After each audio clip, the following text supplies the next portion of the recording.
Hudkeshwar police थाना हद में आने वाले रोडकर लेआउट के रहवासी अमित दुरुक्कर के घर में चोरी होने की वारदात सामने आई है। सूत्रों के अनुसार हाल ही में रात के 1:30 बजे के दौरान 5 से 6 चोरों ने हथियारों के साथ चोरी करने के उद्देश्य से घर में प्रवेश किया। आरोपियों ने चोरी करने के दौरान ही घर के एक सदस्य पर जानलेवा हमला कर उसे गंभीर जख्मी किया और वहां से कुल 8 लाख रुपए लेकर फरार हो गए। इसकी शिकायत हुड़केश्वर पुलिस थाने में की गई। मामले की गंभीरता को देखते हुए पुलिस ने अज्ञात आरोपियों पर मामला दर्ज कर उनकी तलाश आरंभ कर दी। पोलीस स्टेशन हुड़केश्वर हद्दीमध्ये रोटेकर लेआउट या भागामध्ये नागरी वस्तीमध्ये फिर्यादी अमित दुरुक्कर यांच्या राहत्या घरी काल एक दरोड्याची घटना घडलेली आहे।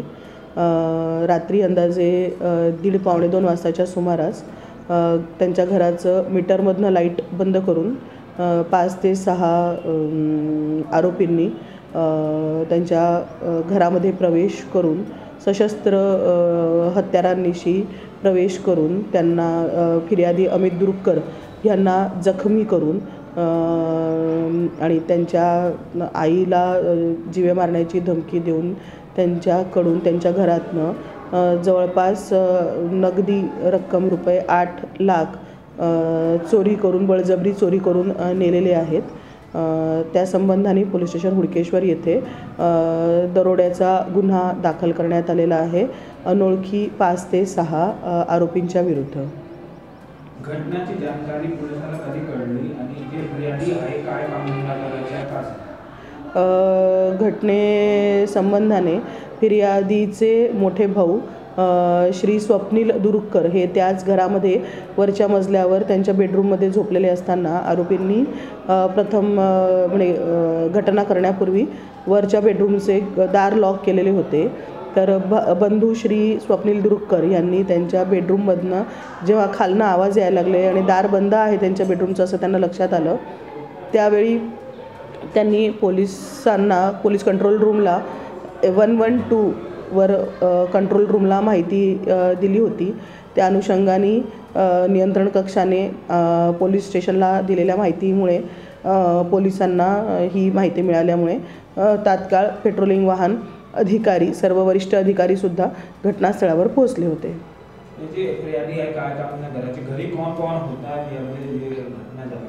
फिर्यादी अमित दुरुक्कर आणि त्यांचे मोठे बंधू श्री स्वप्नील दुरुक्कर हे दोघं पण फुलांचे थोक व्यापारी आहेत। नेताजी सुभाषचंद्र बोस फुले मार्केटमध्ये ते फुलांच्या थोक खरेदी विक्रीचं कामकाज करतात आणि त्यांच्या घरात घटनेच्या वेळी त्यांची आई तसेच मोठे बंधू स्वप्नील यांची पत्नी आणि एक लहान मुलगी असा परिवार संपूर्ण होता। आरोपींचे काय स्वभाव लागला आहे का, काही पुरावे मिळाले आहेत? आरोपी जे एकूण 5 ते 6 आहेत त्यांचा आपण आपल्या सर्व तांत्रिक जी माध्यम आहेत त्यांच्या सहाय्याने आणि गोपनीय माहितीच्या आधारे शोध घेतो आहोत। अद्याप आरोपींबद्दल काही माहिती मिळालेली नाही, पण निश्चितच आपण लवकरच आरोपींना ताब्यात घेऊ। प्राथमिक माहितीनुसार आरोपींना जे त्याच्या घरी विक्री झाली रॉबरी झाली त्यांच्या परिवाराबद्दल काही माहिती होती का, रेकी केली होती का, काय सांगू लागलं?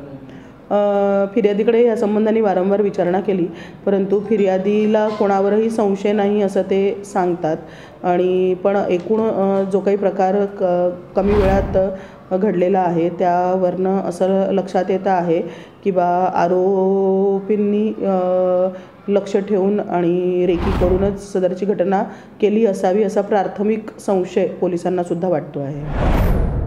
लेटेस्ट अपडेट्स के लिए राष्ट्रवान न्यूज़ को फॉलो कीजिए।